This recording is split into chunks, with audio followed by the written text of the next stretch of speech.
नमस्कार, मी सुनील घनवट, मंदिर महासंघाचा राष्ट्रीय संघटक. आज नाशिक या ठिकाणी एक महत्त्वपूर्ण विषयावरती प्रेस कॉन्फरन्स घेतली, ज्याच्यामध्ये महाराष्ट्र मंदिर महासंघ, विश्व देवस्थान समिती, नाशिक जिल्हा विश्वस्त समिती, काळाराम मंदिर आहे, त्याचबरोबर या ठिकाणचं गोमय हनुमान मंदिर आहे, बाकी आपलं लक्ष्मण मंदिर आहे, अंजनेरीचं आपलं हनुमान मंदिर आहे, मुक्तिधाम मंदिर आहे, सर्व मंदिरांनी प्रातिनिधिक स्वरूपात एकत्र येऊन एक पत्रकार परिषद घेतली आणि मागणी ही केली आहे की महाराष्ट्र शासन जो येत्या पावसाळी अधिवेशनात प्रस्तावित महाराष्ट्र इनाम निर्मूलन प्रारूप अधिनियम 2026 आणतंय, ज्याच्यामध्ये मंदिरांच्या मालकी हक्काच्या असणाऱ्या जमिनींवरती गदा येणार आहे.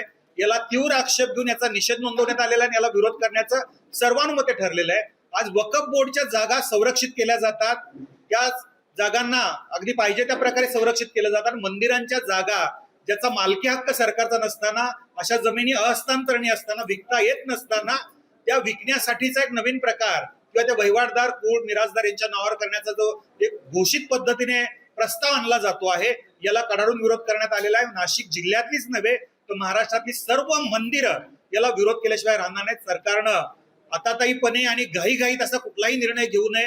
5 जून पर्यंतची दिलेली मुदत वाढवून दिली पाहिजे.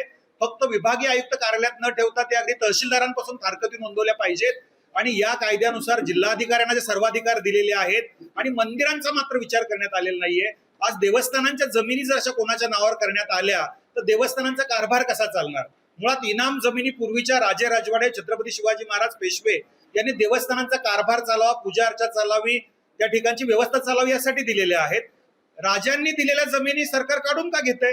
बरं, ह्या जमिनी काढून घेतल्यानंतर मंदिरांचा कारभार चालणार कसा?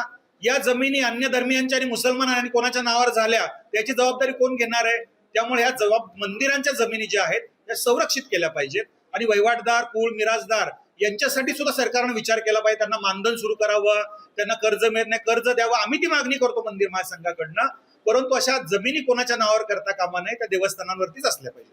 अनेकांनी वारसाच्या नोंदी झाल्यानंतर हडपलेले आहेत. अशा सगळ्या संदर्भामध्ये सुद्धा तुम्ही सरकारला विनंती करताय. प्रामुख्याने या सगळ्या अशा काही आकडेवारी समोर आली की किती ठिकाणी हडपले गेले किंवा काय तक्रारी? महाराष्ट्रातल्या महसूल विभागाने जे जाहीर केलेली आकडेवारी ती 4.5 लाख हेक्टर जमिनी त्या महाराष्ट्रातल्या आहेत, ज्या वहिवाटदार, कुळ, मिराजदार यांच्याकडे किंवा मंदिरांकडे आहेत त्या, आणि त्याची मालकी त्यांच्या नावावर त्यांना करायची आहे. अशा अनेक मंदिरांची उदाहरणं आहेत. काळाराम मंदिराचे 300-350 एकर पेक्षा जास्त जमीन आहे. त्र्यंबकेश्वरची 300-350 एकर पेक्षा जास्त आहे. पुण्यातलं मोरया गोसावी मंदिर आहे, 5-5.5 हजार एकर पेक्षा जास्त जमीन आहे. पश्चिम महाराष्ट्र देवस्थान समितीची 28,300 एकर जमीन आहे. माझा प्रश्न आहे, जिल्हाधिकारी अध्यक्ष आहेत, सरकारची बाजू घेणार का मंदिर भक्तांची बाजू घेणार?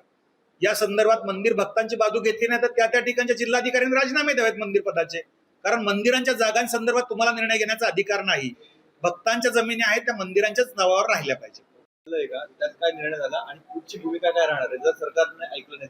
या संदर्भात महाराष्ट्र मंदिर महासंघ, महाराष्ट्रातली जी लाखो मंदिरं आहेत, मंदिर विश्वस्त आहेत, यांच्या वतीने प्रातिनिधिक स्वरूपात माननीय मुख्यमंत्र्यांना आम्ही भेटलेलो आहे, त्यांना निवेदन दिलेलं आहे. माननीय उपमुख्यमंत्री एकनाथजी शिंदे साहेबांना दिलेलं आहे, महसूल मंत्र्यांना दिलेलं आहे. अद्यापपर्यंत याबाबत काय करायचे आमच्या समोर आलेलं नाहीये. आमची भूमिका आम्ही मांडत राहत आहोत. जर या संदर्भात कायदा आणण्याचा प्रयत्न केला गेला तर संपूर्ण महाराष्ट्रातलं मंदिर विश्वस्त सर्वजण असंतुष्ट आहेत, असंतोष निर्माण झालेला आहे आणि रस्त्यावरती उतरून या संदर्भात आंदोलन केल्याशिवाय राहणार नाहीत. सरकारनं हा मसुदा प्रस्तावित जो आहे तत्काळ मागं घ्यावा अशी मागणी आम्ही सर्वांकडनं करतो. एकदा देखील मांडला की